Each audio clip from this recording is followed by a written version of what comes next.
Bonjour à tous et bienvenue dans ce Morning Bull Live. Nous sommes le 25 mars 2025 et puis la journée d'hier aura été quand même extrêmement intéressante puisque nous sommes globalement montés sur rien du tout et encore plus probablement sur pas grand chose. Vous pouvez chercher partout dans les médias financiers de la nuit et vous vous rendrez compte que si le Nasdaq a repris plus de 2%, que si Nvidia bondissait de 3% et qu'AMD s'envolait de plus de 6%, c'est surtout parce qu'on s'autorise à penser dans les milieu autorisé que l'on pourrait éventuellement peut-être avoir des droits de douane qui seraient moins agressifs que prévu lors du jour de la libération agendé pour le 2 avril selon Donald Trump. Oui, parce qu'avant on avait le jour des farces et attrapes, des poissons d'avril, le 1er avril, mais cette année on aura en plus le jour de la libération, en gros le jour où les USA vont aller chercher le pognon que leur doivent les Infamous 15, les 15 pays qui taxent plus que les Américains ne les taxent, mais ça devrait se corriger le 2 avril. Donc ces tarifs qui font super peur devrait, ou en tout cas pourrait, être moins massif que prévu. Et comme disait un membre de l'entourage de Donald Trump, le président pourrait rester flexible. Et visiblement, le secteur des semi-conducteurs a pris ça personnellement. Et en plus, dans cette vidéo, on va quand même prendre le temps de revenir sur les 25 ans du crash de l'an 2000, comprendre pourquoi ça ne se reproduira pas, même si on trouvera quand même un moyen de tout foutre par terre à un moment ou à un autre, parce que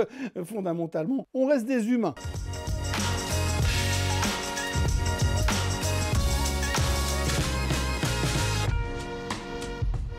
La journée aura donc été partagée en deux camps bien distincts. L'Europe d'un côté qui a décidé de ne rien faire, ou en tout cas de ne pas faire grand-chose, et les USA qui eux ont pris le chemin de la hausse en partant du principe qu'il se pourrait éventuellement peut-être, mais c'est même pas sûr que les décisions concernant les tarifs douaniers made in Donald Trump et qui pourraient sortir bientôt, qui seront bientôt mises en place, ne seront pas aussi violents, aussi méchants que prévu. Et que si, dans le pire des cas, c'est aussi violent que prévu, et les secteurs touchés pourraient être triés sur le volet. Certains pans entiers de l'économie pourraient même avoir des tarifs préférentiels. C'est d'ailleurs le cas du secteur des semi-conducteurs qui retrouvait des couleurs durant la journée d'hier en se basant sur des spéculations, des rumeurs et des théories fantasmagoriques qui laisseraient à penser que ça pourrait être moins moche pour eux. En tous les cas, je le répète, ça n'est que pure spéculation. Soyons clairs, si vous reprenez l'ensemble des justifications de la hausse américaine et des explications rationnelles sur le pourquoi du comment de la hausse d'hier, ce qu'il faut surtout retenir, c'est que tout ce qui a fait monter le marché en ce lundi 24 mars n'est basé uniquement et seulement sur des spéculations et des espoirs de voir une vague de tarifs qui serait un peu moins méchante que prévu. Mais cependant,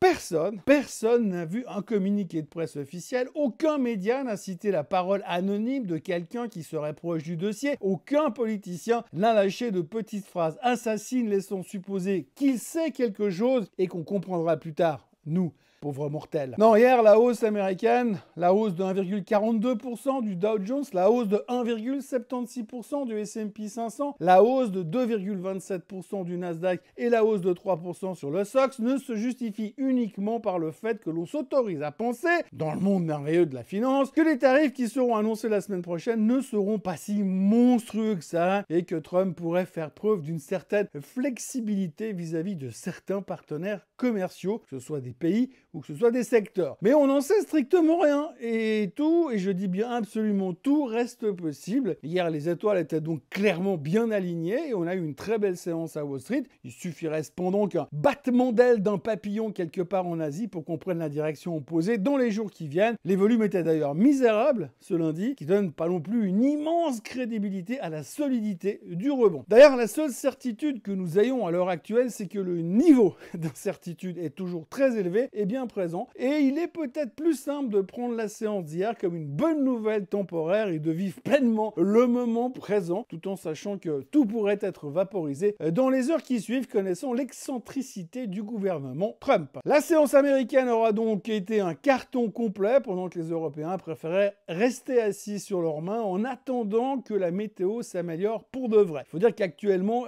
et ce depuis quelques semaines, on a l'impression que l'on vit dans deux mondes différents différents. Jamais les marchés européens et américains n'ont été aussi déconnectés les uns des autres. Aujourd'hui, les Européens préparent la guerre sur le continent et investissent massivement dans l'armement, débloquent des crédits dans tous les sens pour investir dans la guerre, faisant oublier carrément les problèmes structurels de base comme le social, le ralentissement économique, l'immigration hors de contrôle ou les politiques plus que douteuses dans certains pays de l'Union. La thématique de la guerre a tout effacé et maintenant on perd plus de temps à parler des emprunts patriotiques pour soutenir l'effort de guerre qu'à se poser des questions sur l'état réel de l'économie européenne. Hier pourtant les indices du vieux continent n'ont absolument rien fait, sauf dans le secteur de l'armement bien sûr, et on s'est contenté de tourner autour des PMI européens qui laissaient à penser que l'économie avait l'air, je dis bien l'air de repartir, mais que c'était pas encore la fête au village. Si on devait résumer les chiffres économiques d'hier, le secteur manufacturier se porte mieux que le secteur des services, en tout cas a l'air un peu plus dynamique, et là je parle de l'Europe dans son ensemble, mais là dans l'autre c'est mieux que le mois dernier et plus ou moins en ligne avec les attentes. Il est clair qu'avec des chiffres pareils, ça donne pas envie de se rouler dans le caviar, mais en même temps c'est pas non plus trop catastrophique et si Trump ne nous massacre pas à coups de tarifs douaniers, peut-être que ça pourrait bien se passer. Alors comme vous le voyez, on est toujours dans la même thématique. L'incertitude des tarifs entraîne un certain stress et on se réjouit que tout cela soit derrière nous pour enfin revenir aux fondamentaux. Fondamentaux qui vont bientôt frapper à la porte puisque dans une semaine, on va reparler d'emploi et d'ici mi-avril, c'est la saison des trimestriels qui va nous tomber dessus encore une fois. Bref, hier, l'Europe n'a rien fait, les USA ont explosé sur pas grand-chose, l'incertitude est toujours parmi nous et pendant ce temps, hier, on fêtait aussi les 25 ans de l'explosion de la bulle Internet, ce qui laissait plein de place dans les médias pour se demander si on n'est pas à tout hasard en train de vivre la même chose sans qu'on s'en rende compte. La réponse est non, pas du tout, mais c'est tellement bon de jouer à se faire peur qu'on aurait bien tort de s'en priver. Alors vous me direz, oui, mais pourquoi est-ce que la bulle Internet ne pourrait pas se reproduire ? Je vais vous répondre du tac au tac. Si, je vais vous répondre du tac au tac. Tout d'abord, le point 1. En 2000, on achetait du vent. En 2000, le mot magique, c'était .com. Tu mettais n'importe quoi devant ce .com et bam, valorisation d'1 milliard. Pas de chiffre d'affaires, pas de clients, juste une simple idée de site web codé par un stagiaire dans un coin d'un bureau et pitché à Wall Street avec un PowerPoint un peu fluo, un peu dynamique, un peu flashy. Aujourd'hui, les Mac 7, les Nvidia, les Tesla, c'est pas du vent, c'est du bénéfice net par dizaines de milliards. Bon, encore Tesla, ça se discute, mais en l'an 2000, on vendait du rêve et aujourd'hui, on vend du cash et ça fait toute la différence. Au point 2, la tech est devenue vitale. En l'an 2000, Amazon vendait globalement des bouquins. En 2025, Amazon héberge la moitié d'Internet et Microsoft, c'est plus vraiment simplement Word et Excel. Microsoft, c'est Azure, c'est Copilot, c'est l'IA qui va bosser à ta place pendant que tu scrolles sur Instagram. Aujourd'hui, si tu coupes le courant des Mac 7, l'économie mondiale s'arrête de fonctionner. En 2000, tu pouvais vivre sans eux. Aujourd'hui, même ton grille-pain veut une mise à jour Windows et ta Nespresso est connectée à ton smartphone. Au point 3, les investisseurs sont quand même un tout petit peu moins cons qu'à l'époque. Un peu seulement. Non, je déconne, mais en l'an 2000, on achetait des actions comme on jouait au loto, on les jouait aux fléchettes. Aujourd'hui, certains jouent encore au loto avec des cryptos à tête de chien, mais globalement, le niveau d'analyse est quand même vachement monté et vachement...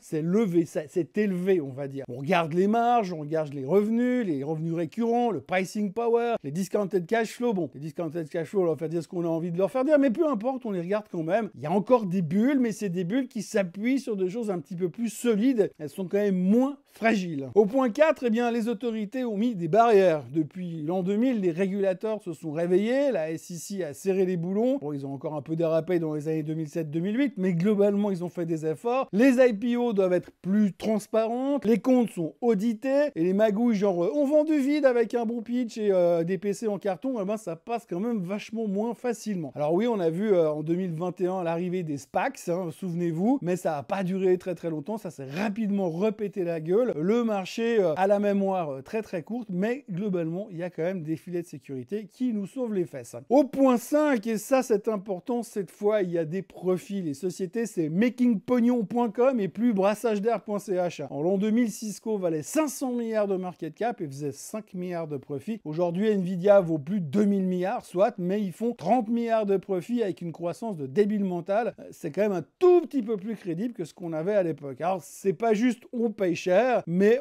c'est qu'aujourd'hui on paye cher pour quelque chose qui fait du fric. À l'époque, on payait cher pour un truc qui brassait de l'air. La bulle de l'an 2000, c'était la mousse sans bière. Et là, il y a de la mousse et il y a aussi de la bière en dessous. Au point 6, l'environnement des taux, c'est pas tout à fait la même chose. Dans l'an 2000, les taux de la Fed étaient à 6,5% et ils étaient en train de les monter. Pas un environnement qui fait rêver, c'est plutôt un environnement qui fait pleurer. Aujourd'hui, les taux sont remontés, d'accord, mais ils sont en théorie en phase de descente et on sort quand même de 15 ans d'argent gratuit. Et surtout, les boîtes sont solides avec des bilans en béton. Elles survivent même à des hausses de taux parce qu'elles ont des montagnes de cash de côté et à disposition. Au point 7, l'IA, c'est pas une bulle, c'est tout simplement un tsunami. Et l'IA, c'est pas un effet de mode, c'est une vraie révolution. En l'an 2000, Internet était encore juste une idée, un concept. En 2025, l'IA bosse déjà dans ta boîte, elle remplace tes PowerPoint et elle résume tes réunions mieux que toi. Et puis des fois, elle fait même les réunions à ta place parce qu'elle dort pas.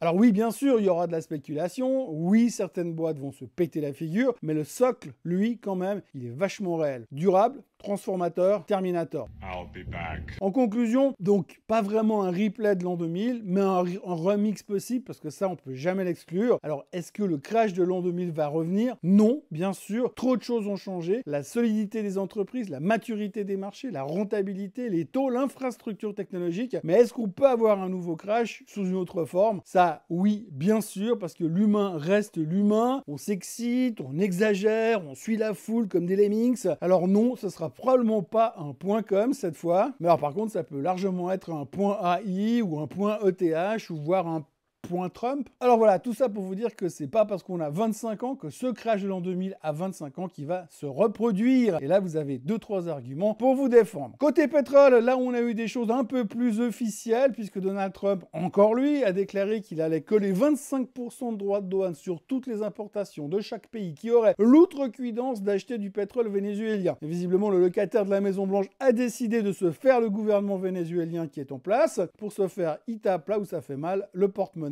L'annonce aura fait monter le baril à 69 $ et des poussières. Là aussi, entre tarifs douaniers et incertitude, c'est pas simple de savoir où on va. Par contre, pour le moment, ce qu'on peut simplement noter, c'est que le baril est en train de réintégrer sa tendance haussière à moyen terme et que le risque d'une correction plus importante a l'air de s'éloigner. Tout ça au conditionnel, bien sûr. À propos des cryptos, on retiendra quand même que MicroStrategy, enfin, stratégie tout court, vu qu'ils ont changé de nom, mais c'est comme Alphabet, hein. Quand ils ont dit non, on s'appelle plus Google, on s'appelle Alphabet, ils pensaient qu'on arrêterait de dire Google, et puis en fait, on continue à dire Google, et ensuite, on rappelle que c'est la société mère de Google qui s'appelle Alphabet. MicroStrategy, c'est pareil, avant, ils s'appelaient MicroStrategy, et aujourd'hui, on continue à les appeler comme ça. D'ailleurs, stratégie, c'est complètement nul comme nom. Ceci mis à part, MicroStrategy a encore racheté entre le 17 et le 23 mars une quantité de 6911 bitcoins pour environ 580,1 millions de dollars à un prix moyen d'environ 84 529 $ par bitcoin.